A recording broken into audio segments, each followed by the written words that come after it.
to another episode of Neighborhood Support Coach. Today I decided that what I'm going to talk about is something that I've mentioned in multiple videos, is cognitive dissonance. So I don't know if you've ever heard this term before. The first time I heard it was in college a long time ago, and I actually thought that it was a really cool concept. With cognitive dissonance, it's kind of confusing, and there's a lot of science and chemicals to it that I'm honestly not exactly sure about, so I'll kind of give you the gist and help you understand. The other topic that kind of often goes hand in hand with cognitive dissonance is called trauma bonding, which for those of you who have done the deep dive with narcissistic abuse terms will know what that is. You can't have trauma bonding without cognitive dissonance, but you can have cognitive dissonance and have nothing to do with trauma bonding. So what is cognitive dissonance, basically? What that means is that we have two conflicting belief systems at the same time. So we believe two things at the same time that contradict each other.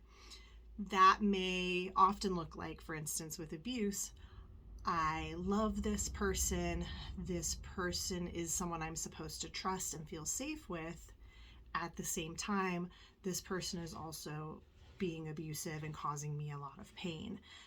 Those two ideas really don't fit together, because if someone you love and trust is causing abuse and pain, one of these can't be true, basically.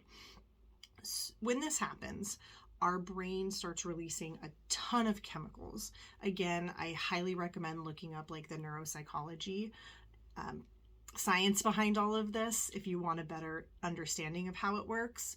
It really cool, in my opinion, but I guess that's why I'm a therapist. Sorry, I'm going a little slow today because I was trying to do captions, and I realized I said so and like a gazillion times, like too. That's probably the California in me, and I'm really trying not to do that without having to write a script. So anyways, back to cognitive dissonance. So here we are as this person. We have two competing beliefs going on at the same time. Our brain doesn't like this. It wants us to pick one. Again, the chemicals are flowing. It's very confusing, anxiety provoking, especially when the topic has to do with something like safety. Our brain is going back and forth, wanting to pick one. Often, the thought that it goes with, the belief that it goes with, is going to be the one that is less uncomfortable, is something that we feel like we can handle and cope with. For instance, if we are in this situation where we have the belief system of, I love this person, I'm supposed to trust them, they're abusive, I can't trust them, one of these is going to have to win. Now, if I'm not educated enough about this, or know how to leave, or are afraid to leave, or really don't want to believe that this is an unsafe person, it's going to make this idea that they are safe and I do love them kind of be brought to the top. And so a lot of the manipulations that we're getting and the way we have to rationalize that becomes, well, if they are someone I love and trust, then they can't be abusive, so it must mean I'm being too sensitive or I'm misinterpreting the situation. Again, this is a tactic that people who are abusive typically use to disorient and confuse us. So we're not just coming up with this on our own. We're conflicted, and this person's in our ear going, well, you're too sensitive. It didn't really happen like that. How cognitive dissonance applies to trauma bonding.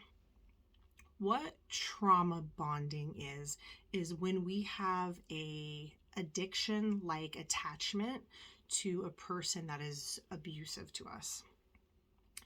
People who are abusive create this dynamic. They create it by love bombing, which you probably already know about, and I can do a whole video on at another time. But they love bomb us. They make us feel really good, almost like a high, right? They give you a big old hit of love addiction. And we're riding this high and we feel really good. And then they will do something to really devalue us and take all that love away. So they get you addicted. They get you addicted to the love drug, and then they take it away. Now your body is going through a withdrawal, in a sense of it's depressed, you may feel ill, you feel confused, and all you want is for that feeling to come back. And in this place, that feeling yucky and sick and gross is where a lot of cognitive dissonance is coming from, because we're going, whoa, this person is great and they love me and they're wonderful, but now they're horrible and terrible and mean and abusive to me. What's happening? Typically, before we get too far in the withdrawal, they will come back and love bomb you again and get you rehooked. And this is a pattern that will go on and on and on and on. And the longer it goes on, the more addicted you become to it. Which is why, like, when you leave these relationships, you can feel, I honestly could consider it like going through withdrawals. It's the closest that I can imagine being like addicted to meth or crack. You've gotten out of this relationship. You know you don't feel good with them. You know you shouldn't be with this person because it's not good for you, but you feel like this need to like make the pain go away. I call abusive people like the drug dealer that injects you without your knowledge. So they come and they get you hooked and they play these games. And it's tricky because it's a neurochemical thing going on. So it's not us just being weak or, not being strong enough, not caring enough. There really is a physical addiction going on during that process. That's really important to make sure when you are going through this withdrawal process, when you are going through the devaluing phase, that you really do everything you can to lean on your support system. So I call my love sponsors. You have people that you can talk to. If you don't, that you're online going to the blogs and watching the videos and getting the validation, that you're doing what you can to really take care of your body, making sure you're eating well, trying to get out, all the things that you would again do for withdrawals to help you get to a place where you feel good again. This is also why it's really important that people go no contact, because you can't just do a little drug.